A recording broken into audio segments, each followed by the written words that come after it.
नमस्कार. कधीकधी हजारो पुस्तकं वाचून जे कळत नाही ते संतांच्या एका ओळीत समजून जातं. का माहितीये? कारण ते शब्द कागदावरचे नसून प्रत्यक्ष अनुभवाचे आहेत. आजचा हा व्हिडिओ तुमच्यासाठी केवळ माहिती नाही तर एक अनुभूती ठरेल. शांत चित्ताने हा व्हिडिओ पूर्ण पहा आणि या शब्दांमधली चैतन्य शक्ती अनुभवा. हा छोटासा प्रयत्न तुम्हाला कसा वाटला ते कमेंटमध्ये नक्की शेअर करा. महाराष्ट्राच्या पावन मातीला भक्तीचा एक अत्यंत प्रगल्भ आणि महान वारसा लाभलेला आहे. या भक्तीच्या प्रवासात गुरु आणि शिष्याचे नाते हे सर्वात पवित्र आणि अतूट मानले जाते. जेव्हा एखाद्या खऱ्या भक्ताला त्याच्या गुरूंचे साक्षात दर्शन होते तेव्हा त्याच्या मनाची अवस्था खरोखरच शब्दांच्या पलीकडची असते. संत बहिणाबाई यांच्या जीवनात असाच एक अतिशय अलौकिक आणि अंगावर शहारे आणणारा प्रसंग घडला होता. परमेश्वराच्या भक्तीत लीन असताना अचानक त्यांना एक असा दैवी अनुभव आला ज्याने त्यांच्या आयुष्याला एक पूर्णपणे नवीन दिशा मिळाली. तो प्रसंग इतका अद्भुत होता की ते नक्की स्वप्न होते की सत्य हेच त्यांना कळेनासे झाले.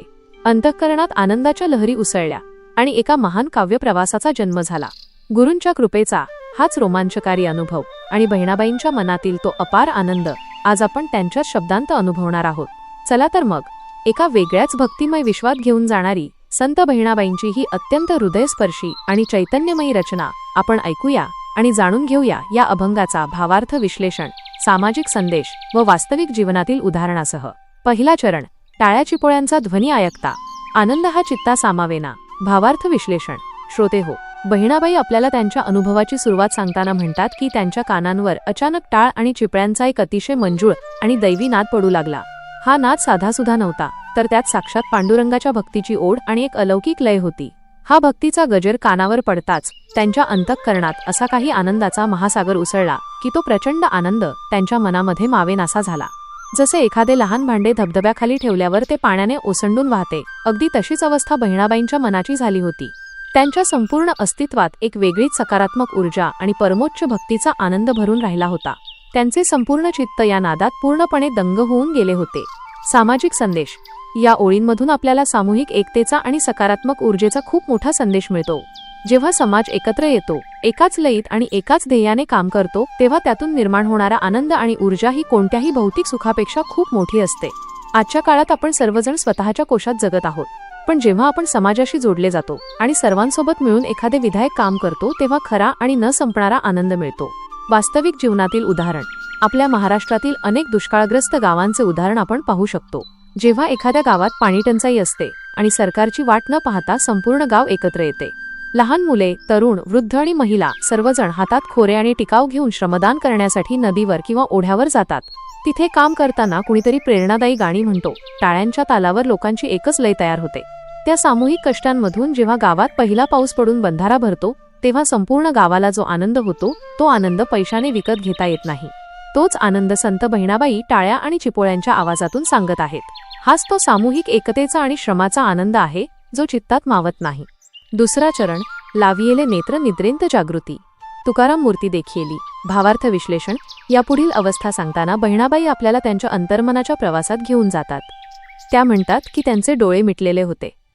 ती अवस्था न पूर्ण झोपेची होती न पूर्ण जागेपणाची. याला आपण अर्धजागृत किंवा ध्यानाची अवस्था म्हणू शकतो.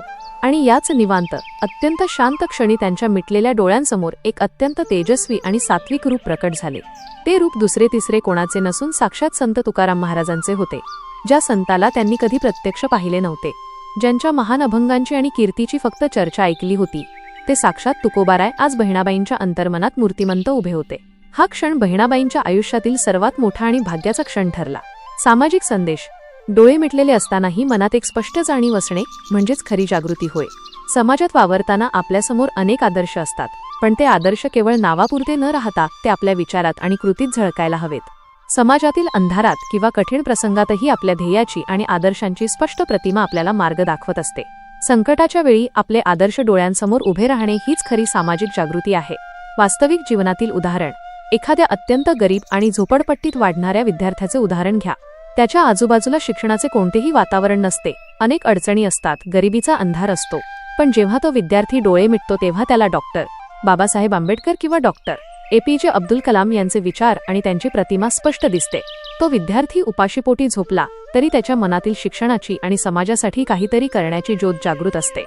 हीच ती निद्रेतील जागृती. बाहेर कितीही अंधार असला तरी आतून पेटून उठणे आणि आपल्या आदर्शाला डोळ्यांसमोर ठेवून समाजाचे नेतृत्व करण्यासाठी पुढे येणे हा या चरणाचा आजच्या काळातील खरा अर्थ आहे. तिसरा चरण, ठेवियेला हस्तमस्तकी बोलून.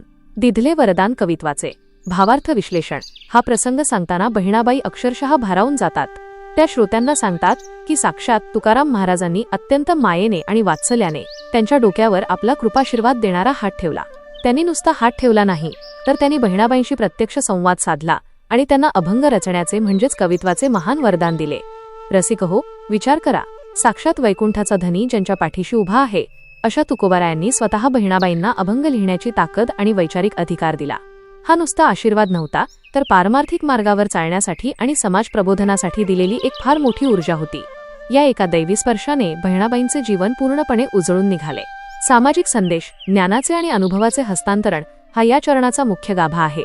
समाजात जे लोक प्रस्थापित आहेत, ज्यांच्याकडे ज्ञान आणि क्षमता आहे, त्यांनी नव्या पिढीच्या पाठीवर विश्वासाचा हात ठेवला पाहिजे. हा विश्वासाचा हात म्हणजेच सर्वात मोठे वरदान असते. एका पिढीने दुसऱ्या पिढीला सक्षम करणे, त्यांना आधार देणे आणि त्यांच्यातील कलागुणांना वाव देणे ही समाजाची सर्वात मोठी गरज आहे. वास्तविक जीवनातील उदाहरण आपण अनेकदा पाहतो की एखाद्या शाळेत एखादा शिक्षक आपल्या विद्यार्थ्यांमधील सुप्त गुण ओळखतो. समजा एक असा मुलगा आहे जो वर्गात खूप शांत असतो, पण तो उत्तम चित्रे काढतो किंवा सुंदर लेखन करतो. त्याचे कुटुंब गरिबीमुळे त्याला प्रोत्साहन देऊ शकत नाही. अशा वेळी तो शिक्षक त्या विद्यार्थ्याच्या पाठीवर हात ठेवतो, त्याला मार्गदर्शन करतो आणि त्याला सांगतो की तू खूप मोठा कलाकार होऊ शकतोस. त्या शिक्षकाने दिलेला तो विश्वासाचा स्पर्श त्या विद्यार्थ्याचे आयुष्य बदलून टाकतो आणि तो मुलगा पुढे जाऊन एक महान लेखक किंवा चित्रकार बनतो. संत तुकारामांनी बहिणाबाईंच्या मस्तकावर हात ठेवून जसा कवित्वाचा वारसा दिला, तसेच आजच्या समाजात ज्येष्ठांनी तरुणांना दिलेले प्रोत्साहन हे समाजाला पुढे नेणारे सर्वांत मोठे वरदान ठरते.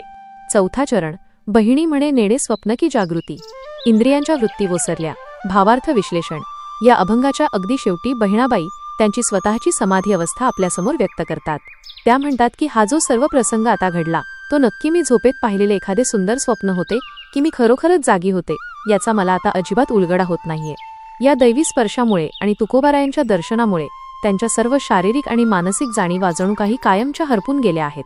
जगातील मोह, माया आणि सर्वसामान्य विचार पूर्णपणे शांत झाले आहेत. डोळे, कान अशा सर्व ज्ञानेंद्रियांची आणि मनाची बाह्य जगातील धाव आता पूर्णपणे थांबली आहे.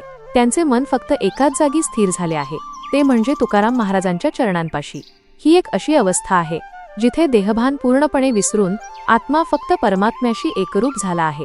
सामाजिक संदेश. जेव्हा माणूस एखाद्या उदात्त ध्येयासाठी स्वतःला पूर्णपणे झोकून देतो, तेव्हा त्याचे वैयक्तिक सुख, दुःख आणि शारीरिक गरजा दुय्यम ठरतात. समाजाच्या सेवेत स्वतःला विसरून जाणे आणि निस्वार्थ भावनेने काम करणे हीच खऱ्या अर्थाने माणुसकीची सर्वोच्च पातळी आहे. इथे स्वतःचा मीपणा संपतो आणि फक्त समाज उरतो. या अवस्थेत माणसाला कामाचा थकवा किंवा मोह स्पर्श करू शकत नाही. वास्तविक जीवनातील उदाहरण समाजसेविका सिंधुताई सपकाळ किंवा बाबा आमटे यांचे जीवन हे या चरणाचे सर्वात मोठे आणि जिवंत उदाहरण आहे. स्वतःच्या आयुष्यात अनंत यातना आणि हालअपेष्टा सहन करूनही या महामानवांनी अनाथ मुलांसाठी आणि कुष्ठरुग्णांसाठी आपले संपूर्ण आयुष्य वेचले. त्यांच्या या कार्यात त्यांनी स्वतःची भूक, तहान, शारीरिक वेदना आणि सुखाची लालसा या सर्वांचा त्याग केला. त्यांना कधी वाटलेही नसेल की ते जे करत आहेत तो एखादा चमत्कार आहे की वास्तव, कारण ते पूर्णपणे त्या सेवेत एकरूप झाले होते. त्यांच्या इंद्रियांच्या सर्व स्वार्थी वृत्ती संपून गेल्या होत्या आणि उरली होती ती फक्त अफाट करुणा आणि अथांग प्रेम.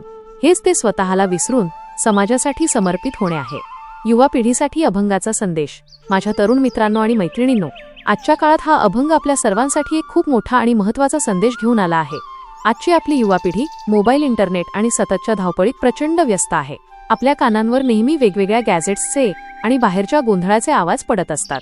पण बहिणाबाईंना ज्याप्रमाणे टाळ्या आणि चिपळ्यांच्या साध्या आवाजात एक परम शांती मिळाली, तशीच खऱ्या आनंदाची शांतता आपल्यालाही आपल्या आयुष्यात शोधायची आहे. आज आपण सर्वजण यशाच्या मागे खूप वेगाने धावत आहोत, पण खरे यश आणि खरा आनंद मिळवण्यासाठी मनाची एकाग्रता सर्वात जास्त महत्त्वाची असते. बहिणाबाईंना जसे डोळे मिटल्यावर एकाग्रतेतून तुकाराम महाराजांचे दर्शन झाले आणि त्यांना त्यांच्या जीवनाचे ध्येय सापडले, तसेच आपणही दिवसातला थोडा वेळ स्वतःसाठी नक्की दिला पाहिजे. काही वेळ शांत बसून स्वतःच्या मनाचा आवाज आपण ऐकला पाहिजे. जेव्हा आपण बाहेरचा सर्व गोंधळ विसरून स्वतःच्या आत डोकावतो, तेव्हाच आपल्याला आपल्यातली खरी कला, आपले खरे कौशल्य आणि जीवनाचे योग्य ध्येय सापडते. तुमच्या जीवनात कितीही ताणतणाव असू द्या, तुम्ही जर स्वतःच्या आतली आवड शोधून काढली आणि त्यावर आपले पूर्ण लक्ष केंद्रित केले, तर तुमच्याही आयुष्यात यशाची आणि आनंदाची मोठी लाट नक्की येईल. संत तुकाराम महाराजांनी जसा बहिणाबाईंच्या डोक्यावर हात ठेवून त्यांना प्रेरणा दिली, तशीच सकारात्मक प्रेरणा आपल्याला चांगल्या पुस्तकांमधून, चांगल्या विचारांमधून आणि आपल्या आदर्श गुरूंकडून मिळवायची आहे. तुमचे ध्येय काहीही असू द्या, मग ते IT क्षेत्रात मोठे करिअर करणे असो, स्वतःचा एखादा मोठा व्यवसाय सुरू करणे असो किंवा कला क्षेत्रात नाव कमावणे असो, त्यासाठी मनाची ती जागृतावस्था आणि एकाग्रता अत्यंत आवश्यक आहे. म्हणून मित्रांनो, बाहेरच्या जगाच्या या आभासी गोंधळात स्वतःला कधीच हरवू देऊ नका. स्वतःच्या मनाशी नेहमी जोडून राहा, आपल्या ध्येयावर लक्ष केंद्रित करा आणि स्वतःवर विश्वास ठेवून आयुष्यातले खरे यश आणि शाश्वत समाधान मिळवा. धन्यवाद. खऱ्या भक्तीत आणि सकारात्मक गोष्टीत एवढी ताकद असते की ती तुमचे संपूर्ण जीवन बदलून टाकू शकते. जेव्हा आपण पूर्ण श्रद्धेने एखाद्या चांगल्या गोष्टीशी जोडले जातो, तेव्हा आपल्याला जीवनात योग्य मार्गदर्शन नक्कीच मिळते.